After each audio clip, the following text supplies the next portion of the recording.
अच्छा जी, आज का जो हमारा टॉपिक है बहुत ही इंटरेस्टिंग टॉपिक है और बहुत ही इम्पोर्टेंट टॉपिक है।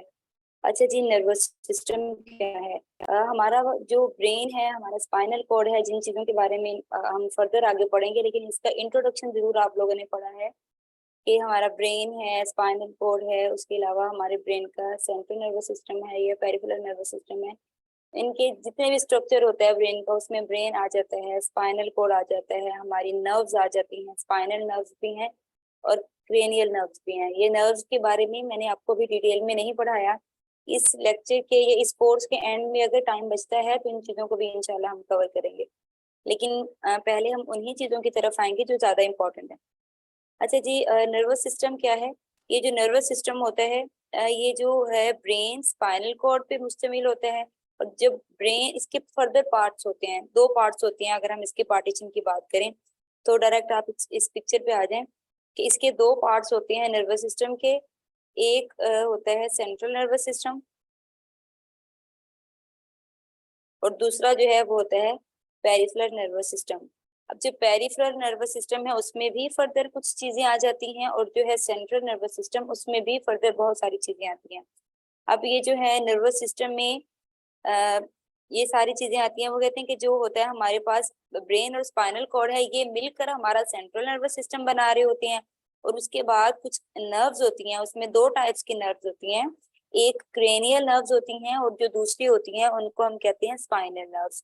ये मिलती हैं और उसके बाद फिर हमारा पेरिफेरल नर्वस सिस्टम जो है वो बनता है। ये पेरिफेरल गैंग्लिया उसमें मिलते हैं, तो ये सारा का सारा स्ट्रक्चर कहलाता है पीएनएस।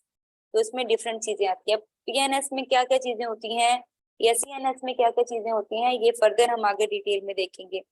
अब हमने डिस्कस किया था कि जो हमारा सेंट्रल नर्वस सिस्टम है उसको एक बोन के साथ या उसको एक स्कल के साथ कवर किया हुआ है, इनकेस किया हुआ है, जो है वो एक कवर किया है या उसको बिल्कुल प्रोटेक्ट किया हुआ है। कुछ ऐसी सॉलिड बोन्स होती हैं हमारे ब्रेन की, जो उनको जो है सॉरी ब्रेन के स्कल की ऐसी स्ट्रॉन्ग बोन्स होती हैं जो कि उसके तमाम के तमाम हिस्सों को प्रोटेक्ट कर रही होती हैं, उनकी हिफाजत कर रही होती हैं।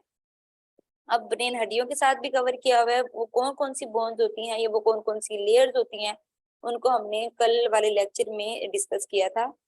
और स्कल के साथ भी कवर किया हुआ होता है। अब स्कल क्या है, इसको भी हमने कल डिस्कस किया था कि जो एक हड्डी नजर आ रही है, नजर नहीं आ रही लेकिन महसूस हो रही है। आप अपने सर को हाथ लगाएं तो जहां पे आपके बाल होते हैं सर के, उससे बिल्कुल नीचे अगर आप फील करें तो आपको एक बोन फील होती है, एक स्ट्रॉन्ग बोन। तो वो बेसिकली आपका स्कल है, जो कि आपके ब्रेन को स्ट्रक्चर भी प्रोवाइड करता है और प्रोटेक्शन भी प्रोवाइड करता है। यानी कि इसका स्ट्रक्चर बनाना ब्रेन का, या हमारा जो हेड है ओरिजिन है उसका स्ट्रक्चर बनाना और ब्रेन को प्रोटेक्ट करना, ये स्कल की रिस्पॉन्सिबिलिटी है। अच्छा जी, और जो स्पाइनल कॉर्ड है उसको डिफरेंट जो है वो वर्टिबल कॉलम के थ्रू उसको कवर किया इसको हुआ है। फोर हेड भी कहते हैं, वो वाली स्कल वाली हड्डी। सॉरी, जो फोर ब्रेन है हमारा, सामने वाला हिस्सा, फ्रंट साइड हमारी। उसके नीचे जो है जो ऊपर वाली लेयर है उसको हम फोर ब्रेन नहीं कहेंगे। ये तो वो वाली लेयर्स हैं, उनके नीचे करके फोर ब्रेन इनके साथ एसोसिएटेड है। लेकिन ऊपर ये लेयर है जो कि हमारे ब्रेन को प्रोटेक्ट करती हैं। अब जो हमारा ब्रेन है, चाहे वो फोर ब्रेन है या मिड ब्रेन है या हैंड ब्रेन है, ये सारा का सारा इतना सॉफ्ट होता है। आपने कभी जेली देखी है? बल्कि देखी होगी यकीनन। जिस तरह से जेली होती है तो कितनी सॉफ्ट होती है वो, उस तरह हमारा ब्रेन है। इतना ज्यादा सॉफ्ट जेली लाइक स्ट्रक्चर है, बहुत ज्यादा सॉफ्ट होता है, बहुत ही ज्यादा नर्म नाजुक होता है। तो उसको प्रोटेक्ट करने के लिए डिफरेंट लेयर्स होती हैं। उनको हम मेनिंजेस भी कहते हैं। उसकी थ्री लेयर्स होती हैं। उसके अलावा भी कुछ स्कल होता है। उसके अलावा फर्दर उसमें बहुत सारी चीजें आती हैं। उसमें एक लिक्विड होता है जो कि जब अचानक से झटका लगता है या चोट लगती है सर पे हमारे, या हम अचानक से जब सर अपना घुमाते हैं या हमारी हेड मूवमेंट होती है, तो उस दौरान हमारे ब्रेन, क्योंकि वो बहुत ज्यादा नाजुक है, तो उस जगह पे फिक्स रखने के लिए एक ये सारी की सारी बोन्स जो हैं वो उसको प्रोटेक्ट करती हैं। और जो हमारे ब्रेन में एक लिक्विड पाया जाता है, सेरेब्रोस्पाइनल फ्लूइड क्या कहा जाता है उसको कहते हैं। तो वो एक अचानक से जब झटका लगता है तो उस वक्त उस झटके की शिद्दत को ऑब्जॉर्व कर लेता है, उसको जज्ब कर लेता है कि उसका झटका ब्रेन तक ना जाए। तो इसी तरह ये जो बोन्स होती हैं, जब हमारे सर पे चोट लगती है तो यहाँ पे ये ब्रेन तक तो नहीं जाती ना, तो कहा जाता है कि ज्यादा गहरी तो नहीं लगी। कभी भी किसी के हेड इंजरी होती है तो उनका क्वेश्चन यही होता है, सर पे चोट लगी है, ज्यादा गहरी तो नहीं लगी। इसका मतलब ये होता है कि अगर तो वो ऊपर वाले पोर्शन तक लगी है, यानी कि वो स्कल तक है या फिर ऊपर वाली लेयर तक है, तो वो प्रोटेक्शन हो जाती है एक बंदे की। लेकिन अगर वो ज्यादा डेप्थ में चली गई, इसका मतलब है कि उसका ब्रेन का कोई पार्ट डैमेज हुआ है, तो वो फंक्शनिंग परफॉर्म नहीं कर पाएगा। तो यही वजह होती है कि किसी की हेड इंजरी के बाद भी वो अपनी नॉर्मल फंक्शनिंग की तरफ आ जाते हैं, क्योंकि वो जो लेयर्स होती हैं, वो जो बोन्स होती हैं, वो जो स्कल है, वो हमारे ब्रेन को प्रोटेक्ट करते हैं। और जो ब्रेन का ये फोर ब्रेन है, मिड ब्रेन है या हैंड ब्रेन है, ये सारा का सारा सिस्टम जो है इन लेयर्स के अंदर मौजूद होता है और इन्होंने उसको कवर किया हुआ होता है। क्लियर है?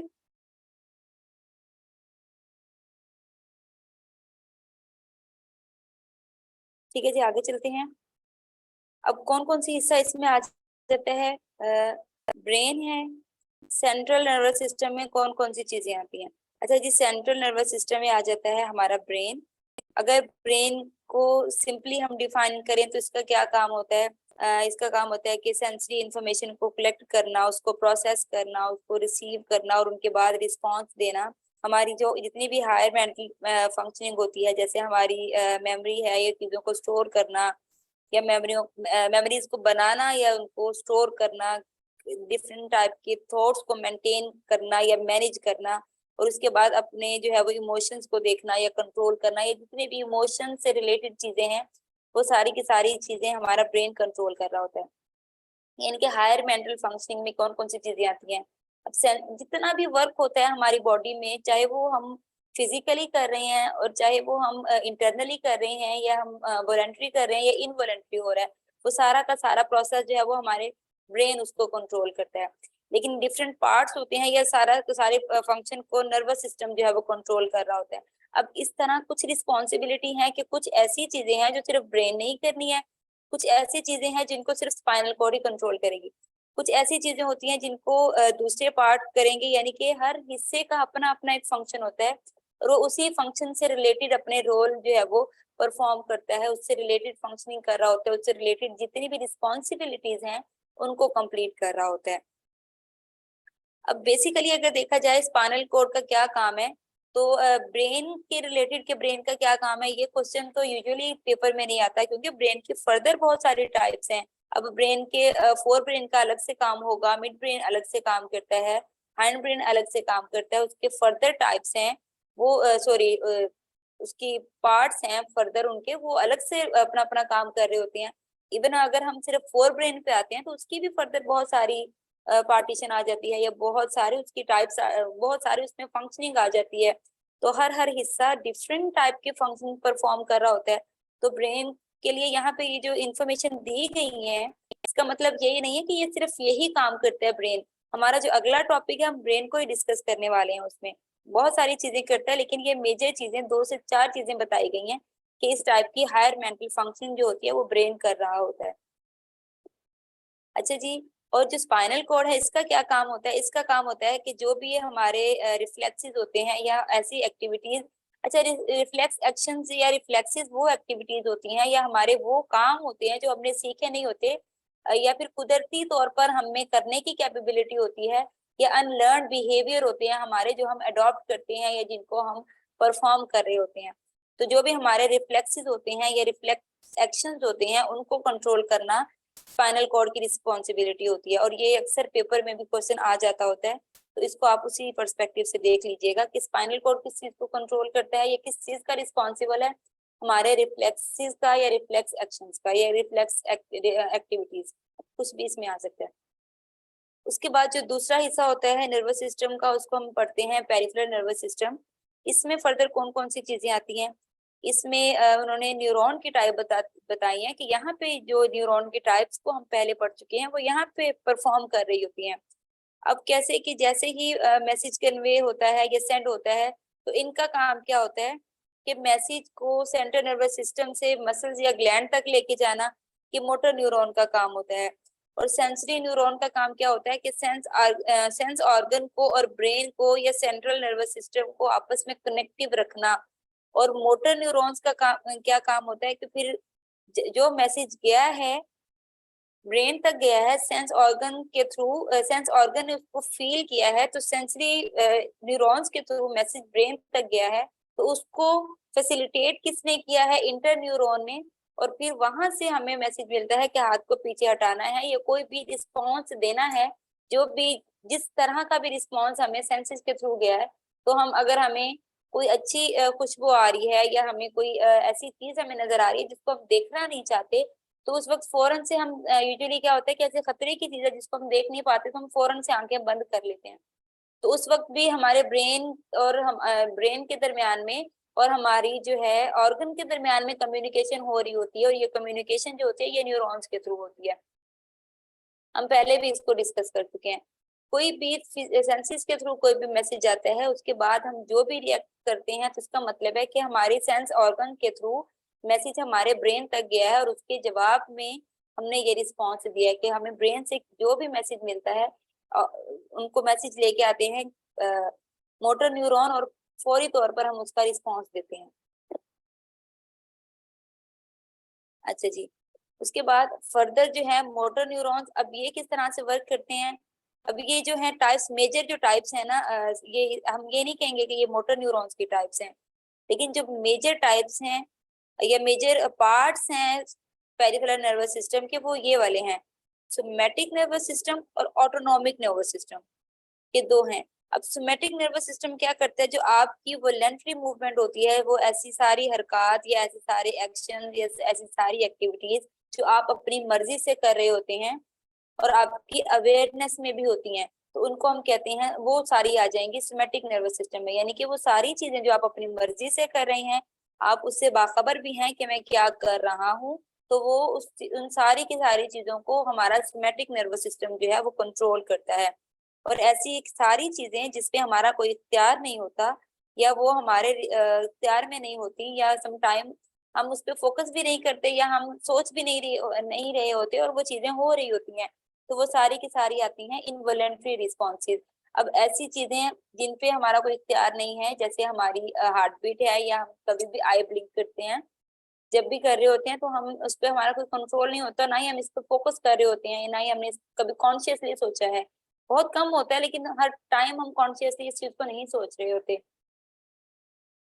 उसके बाद इंटरनली हमारे बीपी का लेवल क्या है, ब्लड सर्कुलेशन कैसे हो रही है, तो ये जो भी चीजें हो रही होती हैं इसमें हमारा कोई कंट्रोल या इख्तियार नहीं होता, ना ही हम इनको रोक सकते हैं। ठीक है, तो ये इनवॉलंटरी रिस्पॉन्सेज होते हैं हमारे, तो इनको कंट्रोल करता है ऑटोनॉमिक नर्वस सिस्टम। ठीक है, ऑटोनॉमिक नर्वस सिस्टम की फर्दर कुछ डिविजन होती हैं। एक तो हम कहते हैं सिंपैथेटिक नर्वस सिस्टम, और दूसरे को हम कहते हैं पैरासिम्पैथेटिक नर्वस सिस्टम। ठीक है, ये भी फर्दर इसकी डिविजन होती हैं। तो यहाँ पे ये जो भी फाइट है या फ्लाइट का रिस्पॉन्स देना है, तो उसको यानी कि किसी भी इमरजेंसी की सिचुएशन में आपने किस तरह से रिस्पॉन्स करना है, आपके इमोशनल अराउजल किस तरह से होते हैं, और आप उसके बदले में रिस्पॉन्स किस तरह से करते हैं, इन सारी की सारी चीजों को जो हमारे ब्रेन का या हमारे नर्वस सिस्टम का पार्ट कंट्रोल करता है, उसको हम सिंपैथेटिक नर्वस सिस्टम कहते हैं। और पैरासिम्पैथेटिक नर्वस सिस्टम क्या करता है कि आपको ये बता रहा होता है कि आपने नॉर्मल सिचुएशन जो फंक्शनिंग ये परफॉर्म कर रहा होता है, उसके ऑपोजिट आप ये कह सकते हैं कि पैरासिम्पैथेटिक नर्वस सिस्टम जो है वो कर रहा होता है। वो आपको बताता है कि आपने भागना है यहाँ से या इसको मुकाबला करना है। कोई भी ऐसी चीज आपके सामने आती है या कोई भी ऐसी सिचुएशन आपके सामने आती है जिसको आप फेस करते हुए डरते हो, और अचानक से आपका उसके साथ एक्सपोजर होता है, तो उस वक्त आप क्या करते हो? दो चीजें वो कर रही होती हैं, और ये बहुत ही जल्दी ये रिस्पॉन्सिव हो रहे होते हैं कि आप फौरी तौर पर डिसाइड करते हो कि आपने वहां से फरार होना है या वहां खड़े होकर उस चीज का मुकाबला करना है। यानी कि कोई भी ऐसा कोई जानवर है, फॉर एग्जाम्पल कोई जानवर है जिससे आप डरते हैं, कोई भी, वो आपके सामने आता है, तो उस वक्त आप क्या करते हो कि अगर तो आप मुकाबले की सिचुएशन में हो या आपको लगता है ये चीजें खुद ब खुद डिसाइड, हम उस वक्त खड़े होकर सोचते नहीं है, खुद ब खुद ये प्रोसेस हो रहा होता है कि यहाँ से फ्लाइट करना है या फाइट करना है।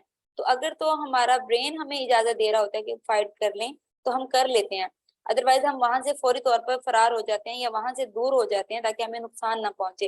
तो ये सारी की सारी जो चीजें होती इसको इनको कंट्रोल करता है सिंपैथेटिक नर्वस सिस्टम और पैरासिम्पैथेटिक नर्वस सिस्टम। अच्छा, जैसे ही सिंपैथेटिक नर्वस सिस्टम वर्क करता है तो उस वक्त जो है हमारे फिजियोलॉजिकल रिस्पॉन्सेज भी आते हैं। वो कौन कौन से होते हैं उनको हम जब इसको डिटेल में पढ़ेंगे उनको तब देखेंगे। और जब पैरासिम्पैथेटिक नर्वस सिस्टम है तो ये इस तरह से वर्क करता है कि बिल्कुल एक इजीनेस की स्टेट में रहते हैं हम उसमें, और बिल्कुल रेस्ट की पोजीशन में हम वर्क कर रहे होते हैं। ये नर्वस सिस्टम का जो है ये मैंने आपको इंट्रो दे दिया है। अब फर्दर हम आते हैं लेक्चर की तरफ। अब सेंट्रल नर्वस सिस्टम क्या है? अब central nervous system is composed of brain and spinal cord. वो कहते हैं कि जो हमारा सेंट्रल नर्वस सिस्टम है ये हमारे ब्रेन और स्पाइनल कॉर्ड से मिलकर बना है। अब स्पाइनल कॉर्ड क्या है, ब्रेन क्या है, उसको हम डिटेल में देखेंगे। स्पाइनल कॉर्ड एक ऐसी चीज है जो कि एक पेंसिल की तरह थिक होती है और इसमें बहुत सारे न्यूरॉन्स पाए जाते हैं जो कि ब्रेन तक जाते हैं ताकि उसकी फंक्शनिंग जो है वो प्रॉपरली हो सके। और इसके साथ साथ ये हमारी जो बैक कोड स्टार्ट ये जो है हमारी स्पाइनल कोड स्टार्ट हो रही है बिल्कुल जहाँ से हमारी गर्दन शुरू हो रही है वहां से स्टार्ट हो रही है और बैक बोन तक जा रही है, बिल्कुल एंड तक जा रही है। ठीक है, तो ये स्ट्रक्चर इस तरह से, और इसकी फर्दर बहुत सारी पार्टीशन है, ये बहुत सारे इसके पार्ट्स हैं। उनको अगर टाइम मिला, जो मैंने आपसे अभी डिस्कस किया था कि स्पाइनल नर्व्स को भी हम देखेंगे और क्रेनियल नर्व्स को भी देखेंगे। तो अगर टाइम बचता है तो हम स्पाइनल कॉर्ड के जो नर्व्स हैं उनको हम इंशाल्लाह जरूर देखेंगे। अच्छा जी, वो ये कहते हैं कि जो सेंट्रल नर्वस सिस्टम है ये हमारे ब्रेन का जो है ऐसा ये इंपॉर्टेंट पोर्शन आप इसको कह सकते हैं कि हमारे जो है ऐसा इंपॉर्टेंट पोर्शन है जो कि डिफरेंट चीजों को कवर कर रहा होता है। इसमें स्कल भी पाया जाता है, यानी कि स्कल की मदद से ब्रेन को प्रोटेक्ट किया जाता है। और स्पाइनल कॉर्ड को किसकी मदद से प्रोटेक्ट किया जाता है? वर्टिबल जो है वो कॉलम की मदद से उनको भी प्रोटेक्ट किया जाता है। अब प्राइमरी फंक्शन क्या है इसका स्पाइनल कॉर्ड का? रिफ्लेक्सेस को कंट्रोल करना। तो इसकी स्पेशलिटी है कि इसने ये बेसिक पर्पस उसका वही है। लेकिन एक ब्रेन का पार्ट जो है वो या कोई भी हिस्सा नर्वस सिस्टम का कोई भी हिस्सा एक टाइम में एक फंक्शन परफॉर्म नहीं कर रहा होता, बल्कि वो एक टाइम में डिफरेंट फंक्शन को परफॉर्म कर रहा होता है। लेकिन स्पेशलिटी क्या होती है उस चीज के बारे में क्वेश्चन आपसे पूछा जाता है तो उस वक्त हम कंफ्यूज हो रहे होते हैं कि ये काम तो ये वाला पार्ट भी कर रहा होता है। मिसाल के तौर पर जो हमारा जो है वो सेरिब्रल कॉर्टेक्स है या हमारा जो है सेरिब्रम ब्रेन का पार्ट है तो वो हायर मेंटल फंक्शनिंग को कंट्रोल करता है। जैसे हमारी लर्निंग है, हमारी मेमोरी है, हमारी थिंकिंग है, डिसीजन मेकिंग है। उसके अलावा जितने भी इमोशंस हैं या जितनी भी चीजें हैं मेजरली हायर मेंटल प्रोसेस जितने भी हो रहे हैं, बड़ी बड़ी चीजें या अहम चीजें, उन सारी चीजों को कंट्रोल करना ये रिस्पॉन्सिबिलिटी होती है हमारे जो है सेरिब्रम की। लेकिन उसका कुछ ऐसे आपने सुना होगा लिम्बिक सिस्टम का जो पार्ट है एमिगडाला और हिप्पोकैम्पस। अब ये जो है ये रोल प्ले करते हैं मेमोरी में और लर्निंग में। तो हम ये सोचते हैं कि लर्निंग में तो जो है वो फोर ब्रेन का जो हिस्सा होता है सेरिब्रम वो रोल प्ले करता है क्योंकि वो हायर मेंटल फंक्शनिंग कर रहा होता है। वो भी करता है लेकिन स्पेशलिटी उसकी वो नहीं है। स्पेशलिटी जिनके साथ एसोसिएटेड होती है उनके बारे में फिर क्वेश्चन पेपर में आता है। तो हम फिर कंफ्यूज होते हैं कि ये वो काम तो ये वाला हिस्सा भी कर रहा है और वो काम तो ये वाला हिस्सा भी कर रहा है। अब इसका एग्जैक्ट आंसर कौन सा है? तो स्पेशलिटी इसकी जो है वो जितनी भी रिफ्लेक्सेस होती हैं या रिफ्लेक्स एक्शंस होते हैं तो उन सब सारी चीजों को कंट्रोल करना ये स्पाइनल कॉर्ड की रिस्पॉन्सिबिलिटी होती है। उसके साथ साथ ये प्राइमरी फंक्शन कौन कौन सा परफॉर्म करता है? मैसेज को ट्रांसमिट भी करना इसका काम होता है। ब्रेन के दरमियान में और बॉडी के दरमियान में एक कनेक्शन क्रिएट करना कि उनके दरमियान में कम्युनिकेशन हो सके, ये भी इसका काम होता है। और स्पाइनल कॉर्ड के कुछ ऐसे पार्ट्स होते हैं जिनके डैमेज होने की वजह से जो हमारा डिफरेंट पार्ट्स ऑफ बॉडी जो है वो पैरालाइज हो सकते हैं। कुछ डिफरेंट पार्ट्स होते हैं कि यहाँ जहाँ जहाँ पे कोई स्वेयर इंजरी की वजह से या किसी भी बायोलॉजिकल रीजन की वजह से कोई भी पार्ट डैमेज हो जाता है तो उसकी वजह से हमारा कोई ना कोई पार्ट जो है वो चांसेस ये होते हैं कि हमारा ये हिस्सा जैसे एक जहाँ से बैकबोन खत्म हो रही है वहां से लेकिन लेग तक का जो रीजन होता है वो पैरालाइज होने का खदशा होता है अगर स्पाइनल कॉर्ड के स्पेसिफिक जो है वो पोर्शन होता है उसमें कोई खराबी पैदा हो जाए वो किसी भी तरह से हो। अच्छा जी, यहाँ पे वो बात फिर वही करें कि जो हमारा सेंट्रल नर्वस सिस्टम है उसमें जो एक लिक्विड पाया जाता है जिसको हम सेरिब्रोस्पाइनल लिक्विड कहते हैं या फ्लूइड कहते हैं, तो इसका काम क्या होता है, ये ब्रेन को नरिश करता है, यानी कि उसको उसकी हिफाजत करना, उसको नरिश किस तरह से हो रहा है कि वो जो जो चीजें ब्रेन की हेल्थ के लिए जरूरी हैं, फॉर एग्जांपल ब्लड की सर्कुलेशन को सेट रखना, या ये लिक्विड जो है ये खुद बहुत जरूरी होता है, तो उसकी सप्लाई को मेंटेन रखना ये इसकी रिस्पॉन्सिबिलिटी होती है। अगर झटका लगता है तो उसको मेजर काम ये क्या करते हैं, कोई भी झटका लगता है तो उसको एज अ शॉक अब्जॉर्बर के तौर पर काम कर रहा होता है कि पूरी तौर पर उसको अपने अंदर अब्जॉर्ब कर लेता है। लेकिन उसके साथ साथ कुछ और फंक्शन भी परफॉर्म करता है कि ये मेजर काम क्या होता है कि उसको प्रोटेक्शन प्रोवाइड करना है कि किसी भी झटके से या किसी भी इंजरी से ब्रेन को या उसके डिफरेंट पार्ट्स को बचाया जा सके। यहाँ तक किसी का कोई क्वेश्चन है तो पूछ सकते हैं। मैम ये जो स्पाइनल कॉर्ड है ये भी जैसे हमारा ब्रेन जेली लाइक स्ट्रक्चर आपने कहा इस तरह से होता है, तो स्पाइनल कॉर्ड भी इसी तरह से? No, spinal cord jelly like structure नहीं होता, बल्कि ये देखिए आप, मैं ये कह रही हूँ, आप अपनी गर्दन के पीछे हाथ रखेंगे, रखा होगा तो आपको ये फील होता होगा कि यहाँ पे एक बोन है, यस एक मैम। बोन है, तो वो बोन जो है वो एंड तक जाती है। तो जो सारी ये स्पाइनल कॉर्ड है तो ये एक प्रॉपरली सेफ चीज होती है, यानी कि इतनी ज्यादा सेंसिटिव पार्ट नहीं होता है।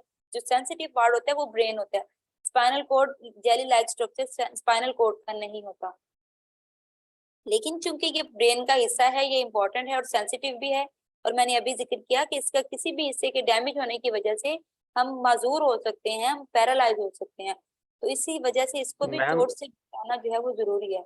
जी मैम जैसे हम इसको रीढ़ की हड्डी भी बोल सकते हैं ना? जी जी, इसको हम रीढ़ की हड्डी बोलते हैं, हाँ, लेकिन इसके तो एंड तक आती है ज- ये, लेकिन जो जैसे स्टार्ट कहाँ जैसे से हो रही है, ये ब्रेन से स्टार्ट हो रही है। ब्रेन ब्रेन से स्टार्ट हो रही है, बिल्कुल जैसे हम बोलते हैं कि आम लैंग्वेज में कहते हैं कि इसको मोरों की तकलीफ हो गई है, ये पैरालाइज होना इसी में आता है ना, जब स्पाइनल कार्ड हमारा डिस्टर्ब होता है। नहीं, वो उसके डिफरेंट कॉजेज हो सकते हैं। अब ये है कि अगर उसको एक इशू आ रहा है तो वो एक और मसला हो सकता है, लेकिन अगर कोई पैरालाइज हुआ है तो इसमें जरूरी नहीं है कि हर जब भी कोई पैरालाइज हुआ है तो उसका सिर्फ स्पाइनल कॉर्ड में इशू आ रहा है।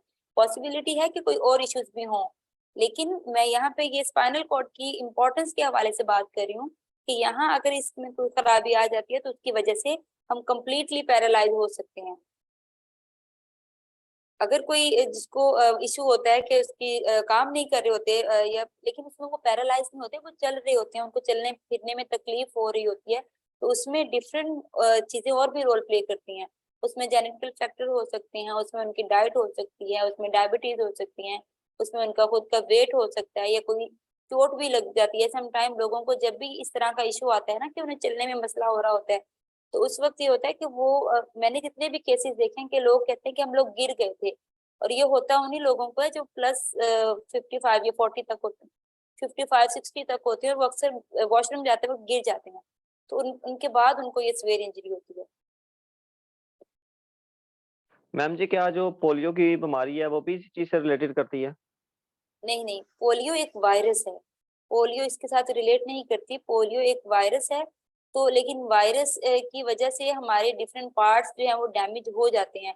उसके लिए उसको सिर्फ एक ड्रॉप तो होता है, वो प्रोटेक्शन के लिए पिलाना जरूरी है, लेकिन पोलियो एक और चीज है, वो यहाँ इसमें वो नहीं आती। यहाँ पे तो कुछ चीजें आर्जी तौर पर सम टाइम ये होता है ना कि स्पाइनल कॉर्ड डिस्टर्ब है, तो उसका कोई हिस्सा हम उसको करने के बाद, सेट करने के बाद, या कोई मेडिसिन लेने के बाद, तो पॉसिबिलिटी है कि हम नॉर्मेलिटी की तरफ आ जाए। लेकिन यहाँ पे पोलियो में तो कभी भी एक बंदा नॉर्मेलिटी की तरफ नहीं आ सकता जब उस पे एकदम से अटैक हो जाए, ये एक डिफरेंट चीज आ जाती है। लेकिन फर्दर मैं इसको एक बार डिस्कस स्टडी जरूर करूंगी, स्टडी करने के बाद अगर फर्दर कोई क्वेरी हुई तो मैं आपको जरूर बताऊंगी। लेकिन मेरा जाती ख्याल है कि पोलियो इसमें नहीं आता, वो एक वायरस की वजह से होता है।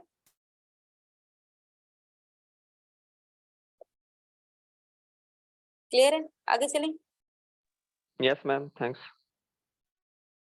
ठीक है जी, अब ब्रेन की तरफ आते हैं। ब्रेन क्या है कि ये एक सेंट्रल नर्वस सिस्टम का पार्ट है, और इसके जो ऊपर वाला पोर्शन होता है या अपर पोर्शन या जिस चीज के साथ इसको कवर किया होता है उसको हम स्कल कहते हैं। यहाँ पे आपको इम्पोर्टेंट समझ आ गई होगी कि हमने वो ब्रेन की लेयर को क्यों डिस्कस किया था। अगर हम उनको डिस्कस ना करते तो शायद आपको ये चीजें समझने में मसला आ रहा होता।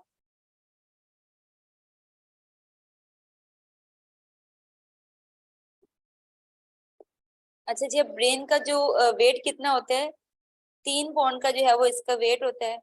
और अगर आप उस तरह से देखें कि बल्कि हाँ, जब इंसान पैदा होता है तो उसका ब्रेन का जो साइज होता है वो कम होता है with the passage of time. जिस तरह से उसकी एज ग्रो करती है या जिस तरह से उसकी फिजिकल डेवलपमेंट होती है तो उस तरह से उसकी ब्रेन डेवलपमेंट भी साथ साथ हो रही होती है।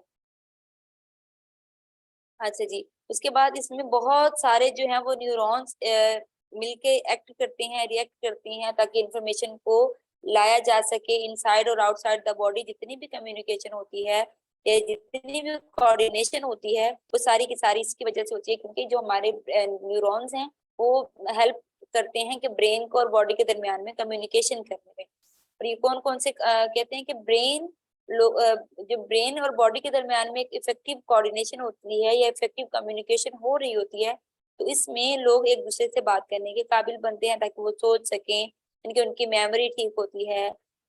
डिफरेंट फंक्शनिंग क्या है कि वो प्लान कर सकते हैं, कोई चीज क्रिएट करना, क्रिएटिविटी उनकी डेवलप होती है। ड्रीम किस तरह से डेवलप होते हैं, साइकोलॉजिकल पर्सपेक्टिव से देखा जाए तो ड्रीम की बहुत सारे डिफरेंट जो है वो होती हैं। फ्रॉइड की थ्योरी के अकॉर्डिंग कि ड्रीम के पीछे बहुत सारी हमारी अनकॉन्शियस की चीजें होती हैं कि जो चीजें हमारी ऐसी ख्वाहिशात जो दबी हुई होती हैं, जो कभी पूरी नहीं हुई होती है, जिनको हमने जानबूझ के रिप्रेस किया हुआ होता है, तो वो या फिर हमने उसको हमारे अनकॉन्शियस में पड़ी हुई होती हैं, तो वो हमारे ख्वाबों की सूरत में जो है वो जाहिर होती हैं। तो ड्रीम का जो थीम फ्रॉइड के अकॉर्डिंग तो ये है, यानी कि साइकोलॉजी में ड्रीम का थीम यही है कि हमारे ख्वाब वही होते हैं जो हमारी ऐसी ख्वाहिशात जो पूरी नहीं हुई होती या जिनको हम जो हमारे अनकॉन्शियस में पड़ी होती हैं, तो वो हमारे ख्वाबों की सूरत में रिवील होती है, वो हमें नजर आती है। अच्छा जी, और जितना भी हम बिहेव परफॉर्म करते हैं वो इसलिए करते हैं कि ब्रेन और बॉडी के दरमियान में एक इफेक्टिव कम्युनिकेशन होती है, उसकी बेस पे करते हैं। आज हम इस जो है वो डायग्राम को देख लेते हैं, इसमें इंपॉर्टेंट फंक्शनिंग को पढ़ लेते हैं। अब डिटेल में हम देखेंगे जो है वो अगले लेक्चर में। अच्छा जी, कौन कौन से पार्ट होते हैं ब्रेन के। ब्रेन का जो हमारा पार्ट होता है, एक होता है हैंड ब्रेन और एक होता है मिड ब्रेन और जो एक होता है फोर ब्रेन। इनके सबसे बड़ा जो मेजर पार्ट होता है ब्रेन का उसको हम फोर ब्रेन कहते हैं। ये बिल्कुल सबसे ये जो अभी बच्चे ने क्वेश्चन किया था कि जो हमारा फोरहेड होता है, ये बिल्कुल यहाँ पे फोरहेड के पीछे थोड़ा सा हम पीछे हाथ रखते हैं तो वहां से हमारा फोर ब्रेन स्टार्ट हो रहा है, लेकिन उसके ऊपर वाली जो लेयर्स है ना वो होती हैं जो मेनिंजेस है या वो लेयर है जिसके अंदर ब्रेन को प्रोटेक्ट किया हुआ है। अब फोरहेड से थोड़ा पीछे वाला जो पोर्शन है तो ये वाला मैं आपको दिखा दूंगी पिक्चर में, तो उसको हम कहते हैं फोर ब्रेन। अब फोर ब्रेन में कौन कौन सी चीजें आती हैं, अब हम सबसे पहले फोर ब्रेन को डिस्कस करने वाले हैं, तो आज हम सिर्फ इसी को ही देख लेते हैं। फोर ब्रेन क्या है, ये ब्रेन का सबसे मेजर पार्ट है, ये डिफरेंट रोल प्ले करता है, इसके डिफरेंट फर्दर सब डिविजन हैं। सेरेब्रम जिसके बारे में हमने डिस्कस किया कि हायर मेंटल फंक्शनिंग जितनी भी होती है या जितने भी इम्पोर्टेंट फंक्शन हो रहे होते हैं वो सारे के सारे सेरेब्रम कंट्रोल करता है। एक और पार्ट होता है सेरेब्रम का जिसको हम थैलेमस कहते हैं, और लिम्बिक सिस्टम है। फर्दर इसकी 2 डिवीजन है जिसको हम कहते हैं हिप्पोकैम्पस कहते हैं और एमिगडाला कहते हैं, और एक तीसरा लास्ट पोर्शन जो है इसको हम कहते हैं हाइपोथैलेमस। ठीक है, आप इनके नाम भी याद रख लीजिएगा। आज हम डिस्कस करने वाले हैं सेरेब्रम को, अगर टाइम बच जाता है तो। अच्छा जी, यहाँ पे वो इसके साथ साथ ये बता रहे हैं कि जो ब्रेन का डेवलपमेंट होती है ना, एक जैसे ही कंसेप्शन होती है तो कंसीव करने के कुछ दिनों के बाद ब्रेन की जो डेवलपमेंट है ना, डे भी मेंशन किए हुए उन्होंने कि कंसीव करने के 18 दिनों डेज के बाद या 18 दिनों के अंदर अंदर जो है या 18 दिनों के बाद जो डेवलपमेंट का प्रोसेस है वो शुरू हो जाता है। ठीक है, तो वहां से जो मेजरली डेवलपमेंट कहाँ होती है कि ब्रेन की डेवलपमेंट सबसे पहले होना शुरू होती है, यानी कि कंसीव करने के 18 दिन बाद ब्रेन की जो डेवलपमेंट है वो स्टार्ट हो जाती है। अच्छा जी, उसके बाद अब ब्रेन के पार्ट कौन कौन से होते हैं वो हमने डिस्कस कर लिया कि फोर ब्रेन होता है, मिड ब्रेन होता है और हाइंड ब्रेन होता है। ठीक है, अब फोर ब्रेन क्या है? अब फोर ब्रेन में हमने कुछ वो पढ़े थे, वेंट्रिकल्स पढ़े थे कि कौन कौन से वेंट्रिकल्स होते हैं। अब हमारे ब्रेन के कुछ ऐसे वेंट्रिकल्स भी होते हैं जिनको हमने कल डिस्कस किया था। तो जो पहली वेंट्रिकल को हमने डिस्कस किया था, पहली दो जिसको हम लेटरल पढ़ते हैं, और जो दूसरी थी इसका काम क्या होता है कि वो सेरिब्रोस्पाइनल जो लिक्विड होता है उसको उसकी प्रोडक्शन में ये रोल प्ले करता है, जो कि ब्रेन की नरिशमेंट के लिए जरूरी है, ब्रेन की हेल्थ के लिए जरूरी है, और ये उसकी प्रोडक्शन का रिस्पॉन्सिबल होता है मेजरली। इनके ब्रेन को प्रोडक्शन प्रोवाइड करना या न्यूट्रिएंट्स प्रोवाइड करना, ये इनका काम होता है।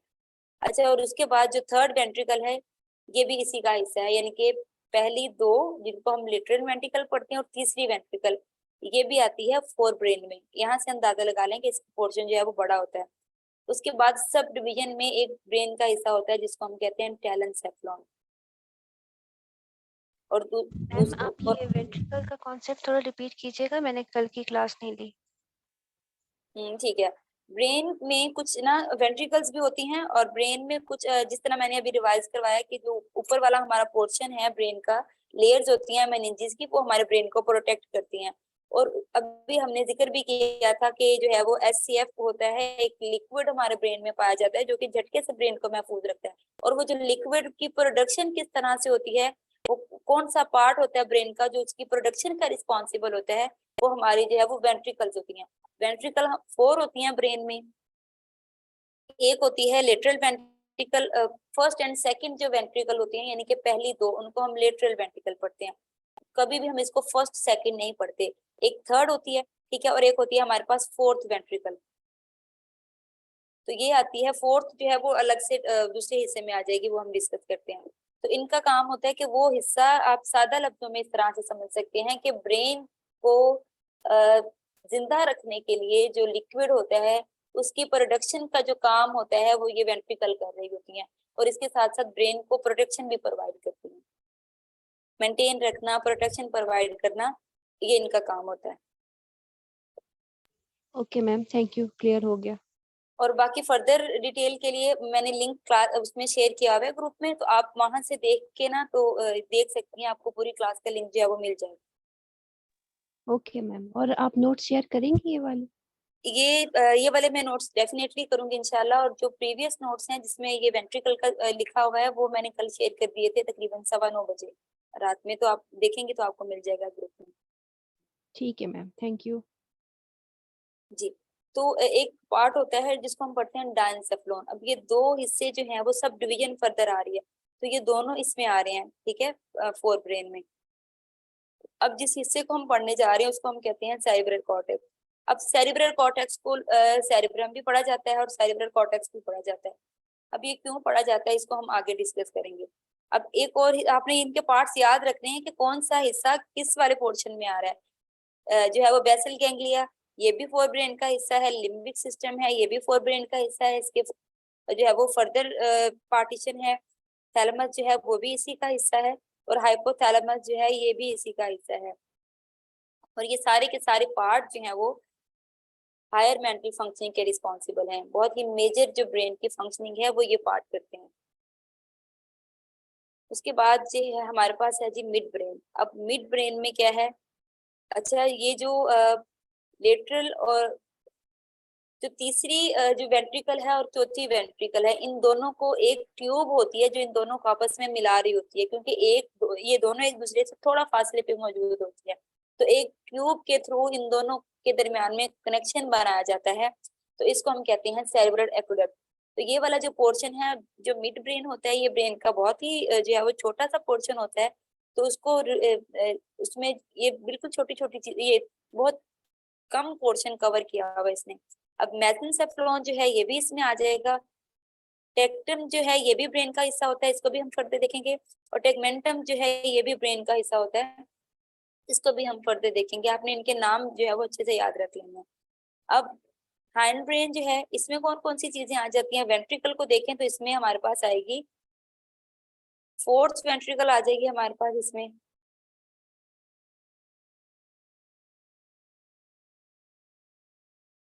हाईलाइट नहीं होगा। अच्छा जी, यहाँ पे मेटनसेफ्लॉन यहाँ पे आप लोगों को नजर आ रहा है, हाईलाइट कर रही हूँ लेकिन वो हो नहीं रहा, शायद कलरफुल है वो इसलिए। अच्छा जी, मेटनसेफ्लॉन जो है इसके अंदर भी फर्दर दो पार्ट्स आते हैं ब्रेन के, सेरेब्रम ये भी इम्पोर्टेंट हिस्सा है ब्रेन का, और पोन्स ये भी इम्पोर्टेंट हिस्सा है। अच्छा जी, उसके बाद जो है वो मेलनसेफ्लॉन जो है ये भी ब्रेन का इम्पोर्टेंट पार्ट है, और इसमें जो है वो मेडुला इसका ब्रेन का पार्ट होता है, ये इसमें रोल प्ले करता है, और इनको हम डिटेल में साथ साथ पढ़ते जाएंगे। अब हम आते हैं फोर ब्रेन की तरफ। अब फोर ब्रेन में आपने वेंट्रिकल के हिसाब से याद रखना है कि हमारी तीन वेंट्रिकल आती हैं, कौन कौन सी, लेटरल वेंट्रिकल और थर्ड वेंट्रिकल, ये दोनों आती हैं फोर ब्रेन में। और सब डिवीजन में कौन कौन से हिस्से आते हैं, वो भी दो हिस्से आते हैं, पांच हिस्से हैं उसके टोटल। सब डिवीजन में 5 पार्ट्स हैं, 2 आ रहे हैं हाइंड ब्रेन में, 2 आ रहे हैं फोर ब्रेन में, और 1 आ रहा है मिड ब्रेन में। इस तरह से आप इसको याद रख लीजिएगा। टेलेंसेफ्लॉन और डाइनसेफ्लॉन ये दोनों आएंगे फोर ब्रेन में। और फोर ब्रेन के प्रिंसिपल स्ट्रक्चर क्या है कि इसमें जो है वो सेरिब्रम आएगा, सेरिब्रम के अंदर जो है वो एक लेयर मौजूद होती है जिसको हम सेरिब्रल कॉर्टेक्स पढ़ते हैं, लेकिन यहाँ पे इसको यूजुअली सिंपली इसको सेरिब्रल कॉर्टेक्स भी पढ़ा जाता है, लेकिन अगर हम इसको डेप्थ में पढ़ें तो सेरिब्रम और सेरिब्रल कॉर्टेक्स ये दोनों अलग अलग चीजें हैं।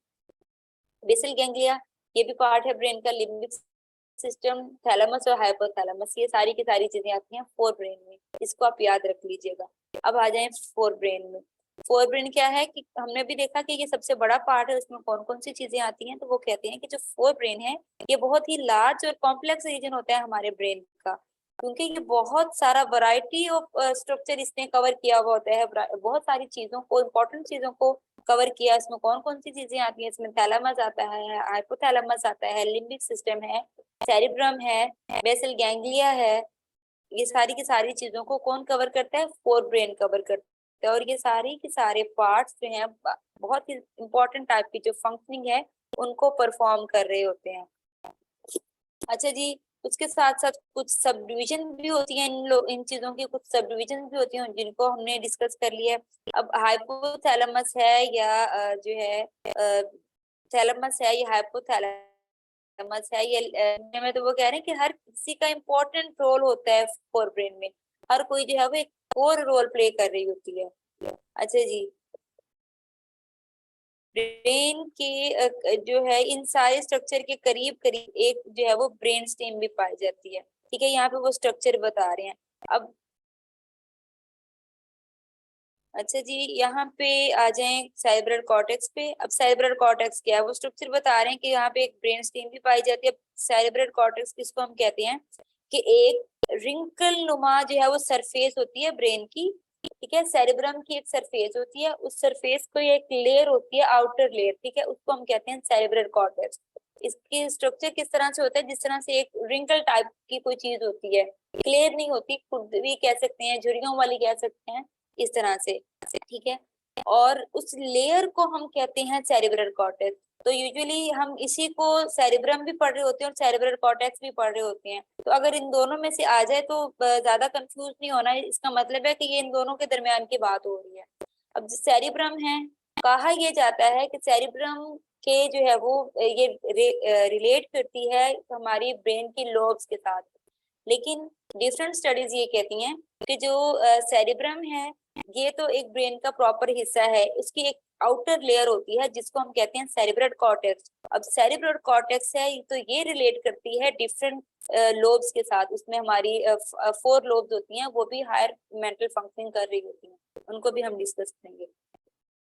अच्छा जी, अब ये एक जिस तरह गोभी का फूल होता है उस तरह से दिखाई दे रही होती है, लेकिन इसके ऊपर झुर्रियां टाइप से होती हैं चीजें कुछ, यानी कि क्लियर नहीं होती या बिल्कुल एक क्लियर या प्लेन सरफेस नहीं होती, रिंकल टाइप होती है, और उसके साथ इसकी जो शेप होती है वो फूल की तरह की, सॉरी गोभी की तरह की होती है।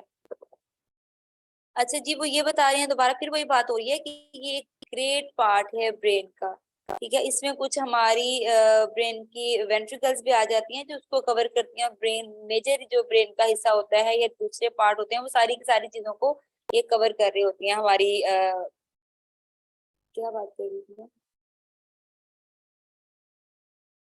सेरिब्रम जो है ये इम्पोर्टेंट पार्ट है हमारे ब्रेन का, इसके साथ ब्रेन की दूसरी चीजें भी एसोसिएटेड होती हैं, यानी कि दूसरी चीजें भी इसके साथ रिलेट करती हैं। यहाँ पे ब्रेन के 2 हाफ्स की बात की जा रही है, उसका मतलब ये है कि जो सेरिब्रल कॉर्टेक्स है, अगर इसकी पार्टीशन की बात की जाए, सेरिब्रल कॉर्टेक्स की पार्टीशन की बात की जाए तो इसका मतलब ये है, जो सेरिब्रल कॉर्टेक्स है ये एक लेयर है और इसके साथ जो है वो हमारी लोब्स एसोसिएट करती हैं, ठीक है, ये हमारी लोब्स इसके साथ एसोसिएट करती हैं। लेकिन जो है हमारा सेरिब्रम है, तो इसके साथ जो है हमारी 2 हेमिस्फेयर रिलेट करती हैं, एक राइट हेमिस्फेयर है और एक लेफ्ट हेमिस्फेयर है। बेसिकली जो इसका मेजर स्ट्रक्चर है, यानी कि 2 लोब, उनके साथ तो लोब करती हैं लेकिन इकट्ठा इनको पढ़ा जाता है। लेकिन आपने ये याद रखना है कि सेरिब्रम जो है वो ये इसके फर्दर 2 डिविजन होती हैं, एक को हम कहते हैं राइट हेमिस्फेयर और एक को हम कहते हैं लेफ्ट हेमिस्फेयर। अब इनके लेफ्ट हेमिस्फेयर क्या है और इसके फर्दर पार्टीशन क्या है उसको भी हम देखेंगे साथ साथ। जैसे जैसे वो चीजें आती जाएंगी हम जैसे जैसे उनको रिवाइज करते जाएंगे या रिपीट करते जाएंगे। अब सेरिब्रल कॉर्टेक्स की एक लेयर है, यहाँ तक आपने याद रखना है।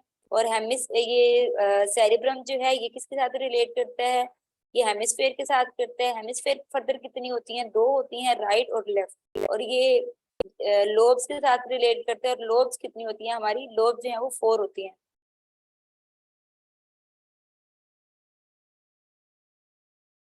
अच्छा जी, यहाँ पे वो फिर उन्होंने फर्दर सब डिवीजन की बात भी की है कि जो हमारा ब्रेन है उसकी कुछ सब डिविजन्स भी होती हैं। कौन कौन सी होती हैं, टेलेंसेफ्लॉन एंड डांसेफ्लॉन, ठीक है, ये उनकी होती हैं, सब डिविजन्स भी होती हैं। और इसके साथ साथ हमारी, मैंने बात आपसे की थी कि कुछ नर्व्स भी होती हैं, और उस नर्व्स में हमारी ऑल्फैक्टरी नर्व्स होती हैं और ऑप्टिक नर्व्स होती हैं। अब ये जो ऑल्फैक्टरी है ये ऐसी नर्व्स होती हैं जो कि रिलेट करती हैं हमारे उस स्ट्रक्चर के साथ। अच्छा जी, जो हमारी ऑल्फैक्टरी नर्व्स होती हैं ये हमारी जो स्मेलिंग है या स्मेलिंग के सेंस है उसके साथ रिलेट करती हैं। जो ऑप्टिक है ये हमारी विजुअल जो इंफॉर्मेशन हम ले रहे होते हैं हमारी विजुअल परफॉर्मेंस के साथ रिलेट करती हैं, और वही काम ये परफॉर्म कर रही होती हैं। तो यहाँ पे उन्होंने वेंट्रिकल की बात भी की है कि वेंट्रिकल कौन कौन सी रिलेट करती हैं इसके साथ। तो वेंट्रिकल में हमारे पास यहाँ पे 3rd वेंट्रिकल होती है, और लिटरल वेंट्रिकल ये भी ब्रेन का पार्ट है, यानी कि इसमें पाई जाती है। यहाँ तक किसी का कोई क्वेश्चन है तो पूछ सकता है। और टाइम भी आई थिंक मुकम्मल होने को है, तो ये वाला जो अगला हिस्सा है वो हम फिर करेंगे जी।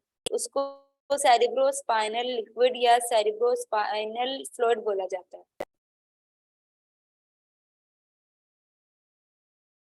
यहाँ तक किसी का कोई क्वेश्चन है तो वो पूछ सकता है। तो आगे जो टॉपिक है टेलेंसेफ्लॉन, तो इसको हम इंशाल्लाह कल डिस्कस कर लेंगे।